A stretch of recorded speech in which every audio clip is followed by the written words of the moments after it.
ನಮಸ್ಕಾರ ಸ್ನೇಹಿತರೆ, ನಾನು ನಿಮ್ಮ ಜಿಟಿ ನಾಟಿ ಸತೀಶ್. ಜಿಎನ್ಸಿ ನಾಟಿ ಬ್ರ್ಯಾಂಡ್ ಯೂಟ್ಯೂಬ್ ಚಾನಲ್ ನೋಡ್ತಕ್ಕಂತ ಎಲ್ಲ ರೈತ ಬಾಂಧವರಿಗೂ, ಎಲ್ಲ ಸ್ನೇಹಿತರಿಗೂ ನಮಸ್ಕಾರ. ಈ ದಿನ ನಮ್ಮ ಗ್ರಾಮದ ಒಬ್ಬ ಯುವ ರೈತರೊಬ್ರು ಒಂದು ಫಾರಂ ಮಾಡ್ತಾ ಇದ್ದಾರೆ.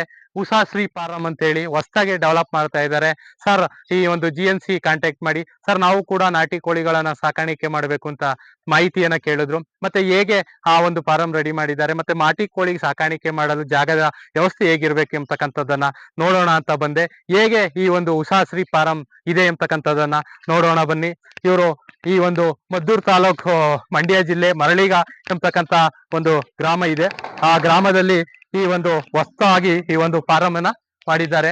ಅಂದ್ರೆ ತಾವಿರೋದಕ್ಕೆ ಒಂದು ಫಾರಂ ಹೌಸ್ ಮನೆಯನ್ನ ನಿರ್ಮಾಣ ಮಾಡ್ಕೊಂಡಿದ್ದಾರೆ. ಇದರಲ್ಲಿ 1 ಎಕರೆಯಲ್ಲಿ ಹೊಸದಾಗಿ ಮಶ್ರೂಮ್ ಅನ್ನ ಸ್ಟಾರ್ಟ್ ಮಾಡೋದಿಕ್ಕೆ, ಮಶ್ರೂಮ್ ಬೆಳೆಯೋದಿಕ್ಕೆ ಈ ತರ ಒಂದು ಮಶ್ರೂಮ್ ಒಂದು ಭವನ ತರ ನಿರ್ಮಾಣ ಮಾಡಿದ್ದಾರೆ. ಅಂದ್ರೆ ಈ ಒಂದು ಭವನ ಹೇಗ್ ಕಾಣ್ತಿದ್ಯೋ ಅದರಲ್ಲಿ ಮಶ್ರೂಮ್ ಅನ್ನ ಬೆಳವಣಿಗೆಯನ್ನ ಮಾಡ್ತಾರೆ. ತದನಂತರದಲ್ಲಿ ಇಲ್ಲಿ ನಾಟಿ ಕೋಳಿಗಳನ್ನ ಸಾಕಾಣಿಕೆ ಮಾಡಲು ಇವರು ಪ್ರಾರಂಭವನ್ನ ಮಾಡಲು ಸಿದ್ಧತೆಯನ್ನ ಮಾಡ್ಕೊಂಡಿದ್ದಾರೆ. ಅಂದ್ರೆ ಈ ಒಂದು ಬಹು ಬೆಳೆಗಳ ನಡುವೆ ನಾಟಿ ಕೋಳಿಗಳನ್ನ ಸಾಕಾಣಿಕೆ ಮಾಡಬೇಕು ಎಂಬತಕ್ಕಂತ ನಿಟ್ಟಿನಲ್ಲಿ ಈ ರೈತರು ಇಚ್ಛೆಯನ್ನ ಪಟ್ಟಿದ್ದಾರೆ. ಸೊ ಈ ಒಂದು ಹೊಸದಾಗಿ ಇವರು ನಾಟಿ ಕೋಳಿಗಳನ್ನ ಹೇಗ್ ಸಾಕಾಣಿಕೆ ಮಾಡ್ತಾರೆ, ಎಲ್ಲಿ ಸಾಕಾಣಿಕೆ ಮಾಡ್ತಾರೆ ಎಂಬತಕ್ಕಂಥದ್ದನ್ನ ನೋಡೋಣ.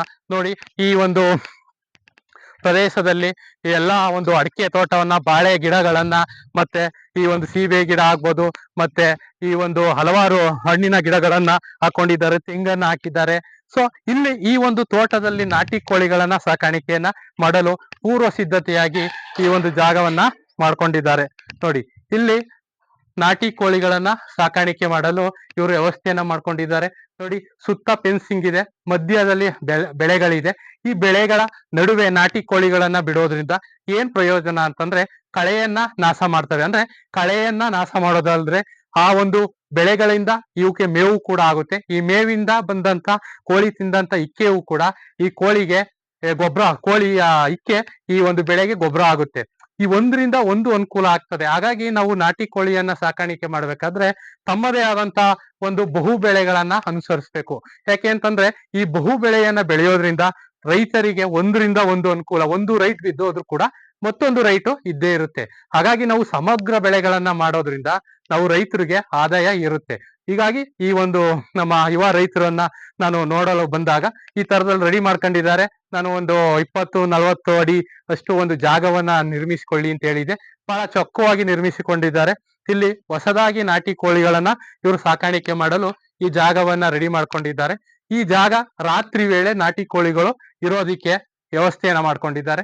ನಂತರದಲ್ಲಿ ಬೆಳಿಗ್ಗೆ ಟೈಮ್ ನಲ್ಲಿ ಈ ಒಂದು ಬಯಲಿಗೆ ಈ ಏನು ಇವರು ಬೆಳೆ ಹಾಕಿದಾರೋ ಆ ಬೆಳೆಗೆ ಬಿಟ್ಬಿಟ್ಟ ನಂತರದಲ್ಲಿ ಹುಳ ಉಪ್ಪಟೆಗಳನ್ನು ತಿಂದು ನ್ಯಾಚುರಲ್ ಆಗಿ ಬೆಳೀತವೆ. ಹಾಗಾಗಿ ನೀವು ಕೂಡ ನಾಟಿ ಕೋಳಿಗಳನ್ನ ಸಾಕಾಣಿಕೆ ಮಾಡಬೇಕು ಅಂತಂದ್ರೆ ವಿಭಿನ್ನವಾದಂತ ಬೆಳೆಗಳನ್ನ ಬೆಳೆದು ಅಲ್ಲಿ ಹಾಕಿ ಆ ಬೆಳೆಗಳ ನಡುವೆ ನಾಟಿ ಕೋಳಿಗಳನ್ನ ಸಾಕಾಣಿಕೆ ಮಾಡಿ. ಇನ್ನು ಹೆಚ್ಚಿನ ಒಂದು ಮಾಹಿತಿ ಬೇಕು ಅಂತಂದ್ರೆ ನಮ್ಮ ಜಿಎನ್ಸಿ ನಾಟಿ ಯೂಟ್ಯೂಬ್ ಬ್ರ್ಯಾಂಡ್ ಚಾನಲ್ ಅನ್ನ ಸಬ್ಸ್ಕ್ರೈಬ್ ಮಾಡಿ ಸದಾ ನಮ್ಗೆ ಬೆಂಬಲವನ್ನ ನೀಡಿ. ಮತ್ತೆ ಹೆಚ್ಚಿನ ನಾಟಿ ಕೋಳಿಗೆ ಸಂಬಂಧಿಸಿದಂತೆ, ಮಾರ್ಕೆಟಿಗೆ ಸಂಬಂಧಿಸಿದಂತೆ, ಮರಿಗಳ ವಿತರಣೆಗೆ ಸಂಬಂಧಿಸಿದಂತೆ, ನಿರ್ವಹಣೆಗೆ ಸಂಬಂಧಿಸಿದಂತೆ, ಮತ್ತೆ ಸಾಕಾಣಿಕೆಗೆ ಸಂಬಂಧಿಸಿದಂತೆ ಯಾವುದೇ ಹೆಚ್ಚಿನ ಮಾಹಿತಿ ಬೇಕು ಅಂತಂದ್ರೆ ನಮ್ಮ ಜಿಎನ್ಸಿ ನಾಟಿ ಯೂಟ್ಯೂಬ್ ಬ್ರ್ಯಾಂಡ್ ಅನ್ನ ಸಬ್ಸ್ಕ್ರೈಬ್ ಮಾಡಿ ಸದಾ ನಮ್ಗೆ ನಿಮ್ಮ ಪ್ರೋತ್ಸಾಹ ನೀಡಿ. ರೈತರನ್ನ ಉಳಿಸಿ ಬೆಳೆಸೋಣ, ರೈತರನ್ನ ಗೌರವಿಸೋಣ, ರೈತರಿಗೆ ಉತ್ತಮವಾದಂತ ಮಾರ್ಕೆಟ್ ಅನ್ನ ಮಾಡ್ಕೊಳ್ಳೋಣ. ರೈತರಿಗೆ ಉತ್ತಮವಾದಂತ ಮಾರ್ಕೆಟ್ ಮಾಡ್ಕೊಡ್ಬೇಕು ನಿಟ್ಟಿನಲ್ಲಿ ಜಿಎನ್ಸಿ ನಾಟಿ ಬ್ರ್ಯಾಂಡ್ ಅಂತ ಯೂಟ್ಯೂಬ್ ಚಾನಲ್ ಮುಖಾಂತರ ರೈತರಿಗೆ ಉಚಿತವಾಗಿ ನಾನು ಮಾರ್ಕೆಟ್ ಅನ್ನ ಮಾಡ್ಕೊಡ್ತಾ ಇದ್ದೀನಿ. ಹಾಗಾಗಿ ನೀವು ಕೂಡ ನಾಟಿ ಕೋಳಿಗಳನ್ನ ಸಾಕಾಣಿಕೆ ಮಾಡಿದ್ರೆ ಅಥವಾ ಸಾಕಾಣಿಕೆ ಮಾಡಬೇಕು ಅಂತಂದ್ರೆ, ಅಥವಾ ಮರಿಗಳು ಬೇಕು ಅಂತಂತಂದ್ರೆ, ಅಥವಾ ಕೋಳಿಗಳು ಬೇಕು ಅಂತಂತಂದ್ರೆ ಎಲ್ಲದಕ್ಕೂ ನಮ್ಮ ಜಿಎನ್ಸಿ ನಾಟಿ ಬ್ರ್ಯಾಂಡ್ ಯೂಟ್ಯೂಬ್ ಅನ್ನ ಕಾಂಟ್ಯಾಕ್ಟ್ ಮಾಡಿ. ಯಾವುದೇ ಮಾಹಿತಿ ಬೇಕು ಅಂತಂತಂದ್ರೆ ನಮ್ಮ ಯೂಟ್ಯೂಬ್ ಚಾನಲ್ ಕಾಂಟ್ಯಾಕ್ಟ್ ಮಾಡಿ ಅಂತ ಹೇಳ್ತಾ ಈ ದಿನದ ವಿಡಿಯೋನ ಮುಗಿಸ್ತೇನೆ. ನಮಸ್ಕಾರ.